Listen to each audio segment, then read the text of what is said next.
The reason why there's such a big push to talk about identity politics all the time. And what is identity politics? Identity politics, instead of the government fixing a problem, they put a person who's from a marginalized group in charge of the problem. So you shut the fuck up about it while they don't fix it. For instance, like Pete Buttigieg, right? He's got two things going for him. He's gay and he's really gay, but he doesn't have a goddamn accomplishment. He couldn't fix a fucking pothole in goddamn South Bend, Indiana, but somehow he's the head of the fucking transportation. And anyway, so I'm getting away from myself. But what I say is, if it was 1860, the Democrats wouldn't be fixing slavery. They'd be bragging about their first transgendered slave owner.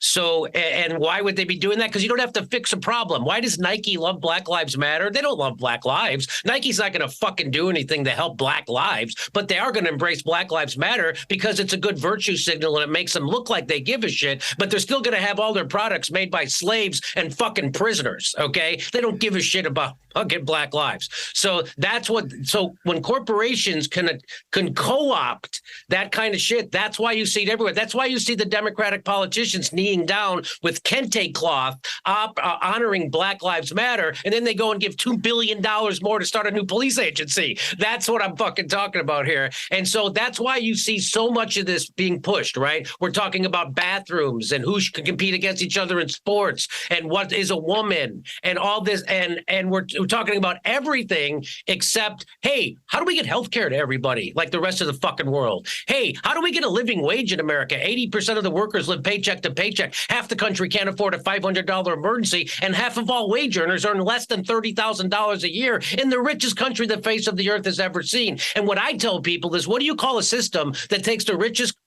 country the face of the earth has ever seen and render 80% of its workers living paycheck to paycheck? You call that a failed fucking system. And so this isn't a left-right issue anymore. But that's what they want us to do, Eddie. They want the left and the right to be fighting, even though we want the same things. We want to end the wars and invest that money back here. We want health care that doesn't bankrupt us. We want a living fucking wage, and we want to take care of the homeless people that are under every goddamn bridge. And we could have did that 10 times over with the money we sent to fucking Ukraine so far. But why did we send that money? Because the Republicans and Democrats are both fucking working for the same person. I have friends. I was a Democrat my whole life up until 2016 when they screwed Bernie Sanders and through the primary was rigged for Hillary Clinton. It was rigged. That's not hyperbole. It was fucking rigged. And Elizabeth Warren admitted it on television before she had to walk it back. So I used to be a Democrat all my life, and Democrats say, oh, the Democrats, if they would just fight harder, if they were just a little better at politics. Hey, the Democrats are perfect at their job. Their job is to be the Washington Generals to the Republicans, Harlem Globetrotters, if you know what that is, right? And it always looks like the Washington Generals are going to win this one, but they get a bad call from the the ref or whatever, and they fucking lose. Why? Because they're being paid by the same person. The same guy who pays the Harlem Globetrotters is the same guy who pays the Washington Generals.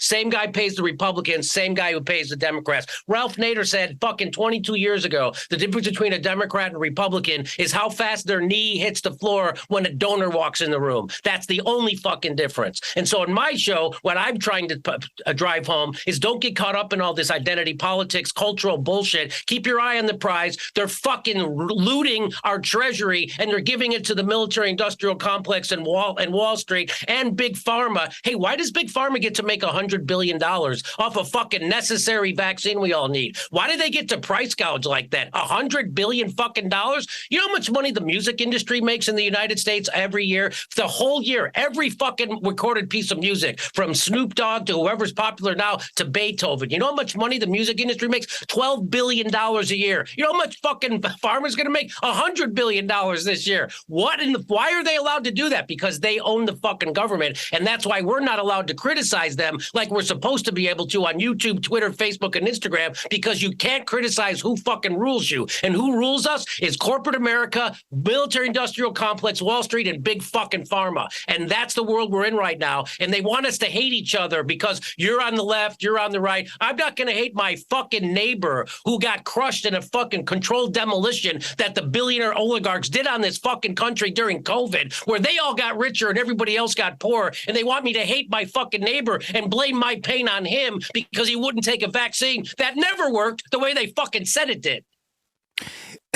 Amen.